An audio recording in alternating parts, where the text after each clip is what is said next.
Hebrews chapter 12. So then, since we are surrounded by such a great cloud of witnesses, let us too put aside every impediment, that is, the sin which easily hampers our forward movement, and keep moving with endurance in the contest set before us, looking away to the initiator and completer of that trusting, Yeshua, who, in exchange for obtaining the joy set before him, endured execution on a stake as a criminal, scorning the shame, and has sat down at the right hand of the throne of God. Yes, I think about him who endured such hostility against himself from sinners, so that you won't grow tired or become despondent.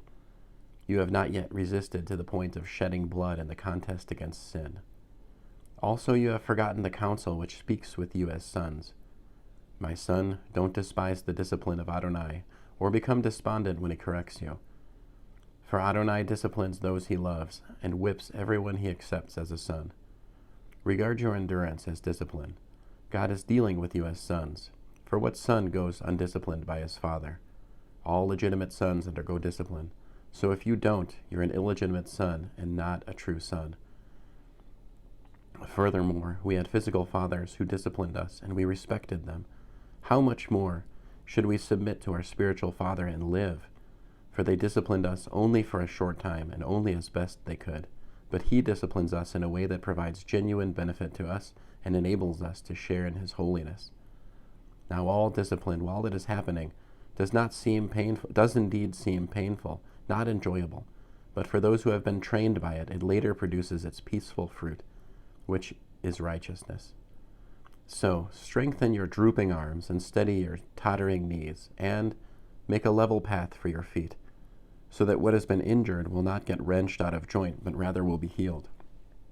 Keep pursuing shalom with everyone, and the holiness without which no one will see the Lord.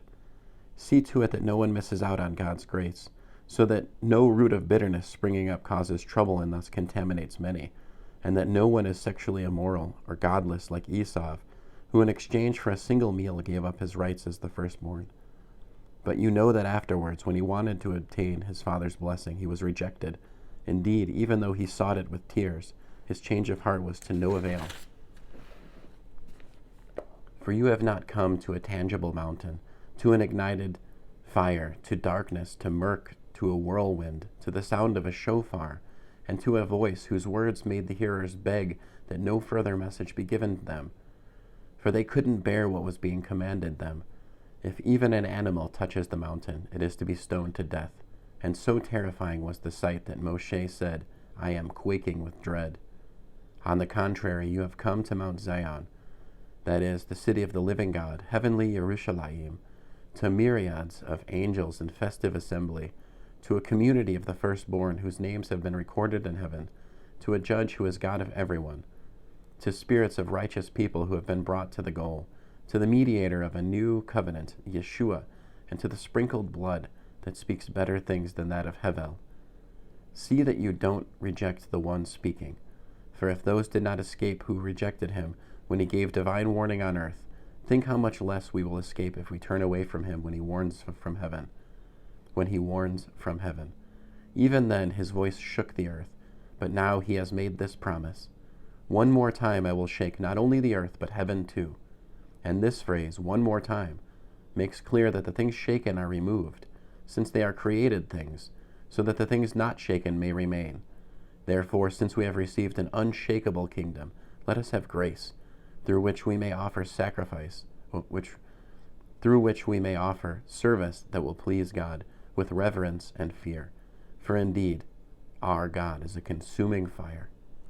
End of Hebrews chapter 12.